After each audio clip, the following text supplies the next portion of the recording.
आप लोग जानते हैं कि कोलकाता में ऑन ड्यूटी एक महिला डॉक्टर का रेप हो जाता है, उसके बाद उसका मर्डर हो जाता है, जिसके बाद पूरा देश इस समय गुस्से में है।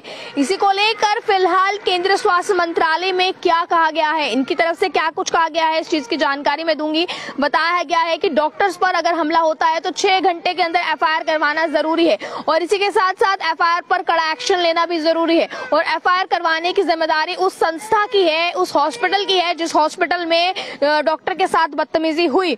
अभी फिलहाल मैं आपको बता दूं इसी की जानकारियों में क्या कुछ कहा गया है, पर आप लोग जानते हैं कि जो ये पोस्टमार्टम रिपोर्ट सामने आई है मौमिता की, इस पोस्टमार्टम रिपोर्ट में बताया गया है उनके पीछे पूरा जो नेक बोन है वो फ्रैक्चर है, नोज बोन फ्रैक्चर है। बताया गया है कि आंखों में ग्लासेस पाए गए हैं, ब्लीडिंग आंखों से, नाक से ब्लीडिंग हो रही है। बताया गया है कि बाइट्स उनकी पूरी बॉडी पर हुई हैं। इसके अलावा भी उनकी पूरी तरह से बोन्स फ्रैक्चर हैं कई जगहों से और ये खबरें फिलहाल सामने आ रही है, जिसके बाद इस समय पूरे देश के, चाहे वो लड़का हो चाहे वो लड़की हो, युवाओं में गुस्सा है इस समय और इस गुस्सा इसी चीज को लेकर है और कहा जा रहा है कि इसे निर्भया रेप कांड से जोड़कर देखा जा रहा है कि निर्भया केस को दोहराने की कोशिश की गई है। इसके बाद एक के बाद एक इस तरह के मसले सामने आ रहे हैं फिलहाल और जिसको लेकर लगातार आप खुद जो है वो ममता बनर्जी की बात करें तो वो भी आप लोग जानते हैं कि सड़कों पर इस समय प्रदर्शन करती आपको नजर आ रही है। पर फिलहाल इसी को लेकर स्वास्थ्य मंत्रालय ने क्या कहा है, केंद्रीय स्वास्थ्य मंत्रालय ने कहा है कि अगर किसी भी डॉक्टर के साथ जो है वो छेड़छाड़ होती है, किसी भी डॉक्टर पर हमला होता है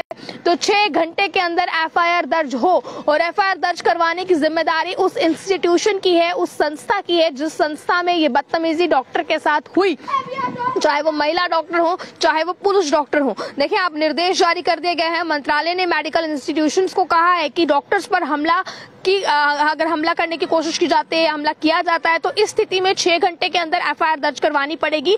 ये जिम्मेदारी उस संस्था की होगी जहां पर मेडिकल स्टाफ की तैनाती होगी। अब फिलहाल आप किस तरह से देखते हैं, क्योंकि इस समय की मैं बात करूं तो पूरा शहर इस समय जो है, सिर्फ जम्मू कश्मीर की बात नहीं करेंगे, सिर्फ कोलकाता की बात नहीं करेंगे, इस समय पूरा भारत जो है वो एक होकर सड़कों पर लड़ाई लड़ता नजर आ रहा है। देर शाम जो है वो कैंडल मार्च निकाले जा रहे हैं, सुबह दोपहर शाम जो है वो प्रोटेस्ट किए जा रहे हैं। इसके लिए खुद मुख्यमंत्री ममता बनर्जी की बात करें तो वो सड़कों पर है प्रोटेस्ट करने के लिए, हालांकि एक अलग विषय है। पर इसी के साथ मैं आपको बता दूं लगातार इस चीज को लेकर इंसाफ की मांग की जा रही है, क्योंकि जो पोस्टमार्टम रिपोर्ट सामने आई वो दिल दहला देने वाली है, जिसमें कि उनकी आंखों से जो स्पेक्स वो डालती हैं उसके कांच के टुकड़े पाए गए, जो आइज ब्लीडिंग हो रही थी, नोज ब्लीडिंग हो रही थी, इसके अलावा उनके पूरे शरीर पर बाइट्स के निशान पाए गए। तो ये तमाम चीजों को देखते हुए फिलहाल कहीं ना कहीं दिल दहल जाता है ऐसी रिपोर्ट्स देखने के बाद और ऐसी दरिंदगी करने वालों को कड़ी से कड़ी सजा होनी चाहिए। पर अभी प्रदर्शनों का कुछ असर हुआ है और कहा गया है कि मेडिकल स्टाफ पर अगर हमला होता है तो 6 घंटे के भीतर जो है वो एफआईआर करवाएं।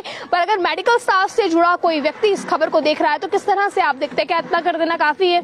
क्या उस लड़की को इंसाफ मिलना जरूरी नहीं है जिस लड़की के साथ ये हुआ है? अगर पोस्टमार्टम रिपोर्ट ये सब चीजें बता रही है कि इसमें एक व्यक्ति की इन्वॉल्वमेंट नहीं थी तो क्यों फिर एक व्यक्ति को सामने लाया जा रहा है? बाकी लोग कहां पर हैं? ये बाकी तमाम चीजें, क्योंकि आप लोग जानते हैं ये जब चीजें हुई तो सबूतों को मिटाने की कोशिश कहीं ना कहीं की गई, रेनोवेशन के नाम पर उस जगहों पर काम स्टार्ट करवा दिया गया। तो तमाम चीजें आपके सामने थी। फिलहाल अब आप लोगों का इसको लेकर क्या कहना है, डॉक्टर फर्टिनिटी का इसको लेकर क्या कहना है, मेडिकल से जितने भी लोग इससे जुड़े इस खबर को सुन रहे हैं, क्या इतना काफी है कि 6 घंटे के अंदर अंदर आपके इंस्टीट्यूशन को एफआईआर दर्ज करवानी होगी?